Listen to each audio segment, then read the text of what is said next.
Yahobu, Bapak Ibu Pendeta, Sinenge, Majelis dan warga Gereja Amin, ini adalah channel YouTube Sinode Gereja Amin.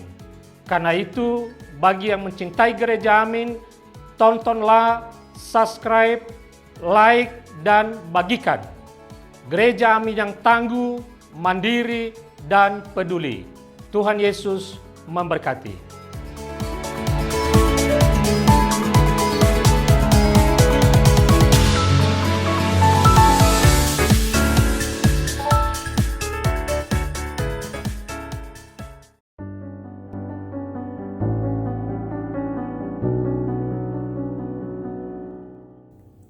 Hai Youth, jumpa kembali dalam acara YFC.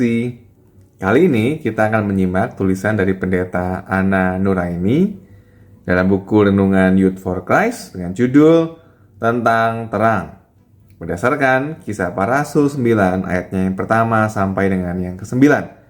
Bersama saya, Pendeta Samuel Kris Pradipta dari GKI Guntur, Bandung.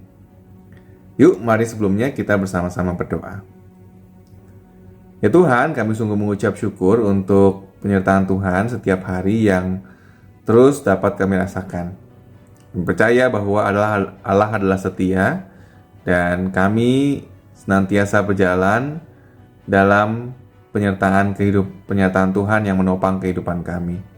Kalau sebentar kami hendak bersama-sama merenungkan sebagian dari firman Tuhan, biarlah ini boleh menjadi sebuah alat di tangan Tuhan untuk menuntun langkah-langkah kehidupan keseharian kami. Roh Kudus saja yang boleh menolong kami ya Bapa, sehingga firman Tuhan ini betul-betul dapat tertanam dalam hati kami dan boleh menjadi pedoman yang baik dalam menjalankan keseharian kami. Terima kasih Bapa, demi Kristus Yesus kami berdoa. Amin. Yang akan menjadi pusat perenungan kita adalah Kisah Para Rasul 9 ayatnya yang ketiga. Saya akan bacakan untuk kita semua. Dalam perjalanannya ke Damsyik, ketika ia sudah dekat kota itu, tiba-tiba cahaya memancar dari langit mengelilingi dia. Bayangkan, seorang yang tersesat di tengah hutan, malam hari, tanpa cahaya sedikit pun, ia meraba-raba, takut melangkah karena bisa membuatnya terjatuh atau tersesat lebih jauh. Namun, saat cahaya kecil dari senter menyala, seketika itu juga arah menjadi jelas. Harapan pun kembali.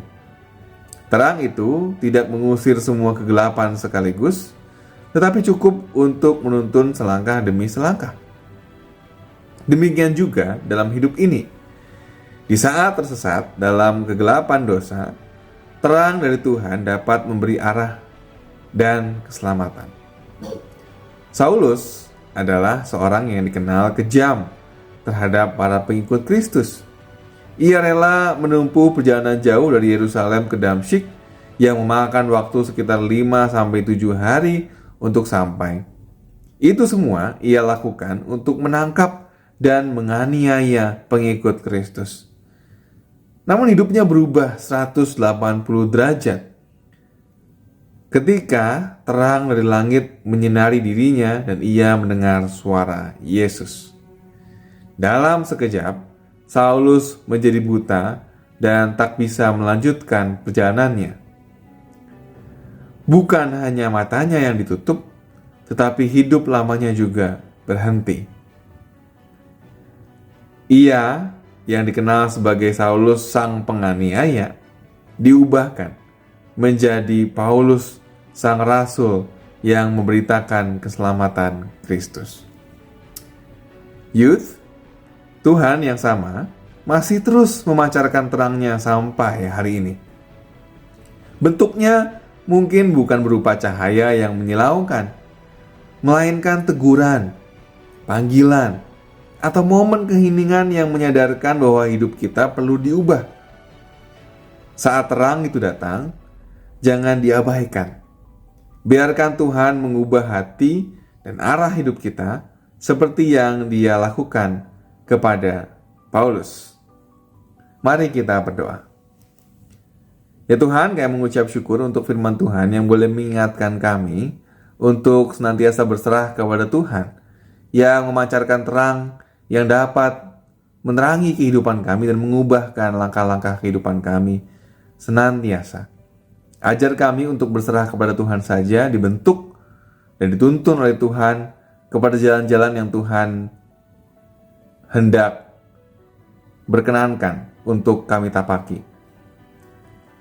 Ajar kami untuk berserah kepada Tuhan dan ikut saja segala apa yang Tuhan mau dalam kehidupan kami. Inilah doa permohonan kami, biarlah kehidupan kami senantiasa dipimpin oleh Tuhan. Demi Kristus Yesus kami berdoa. Amin. Demikian renungan kita hari ini. Jangan lupa subscribe, like, dan bagikan kepada yang lain. Tuhan memberkati.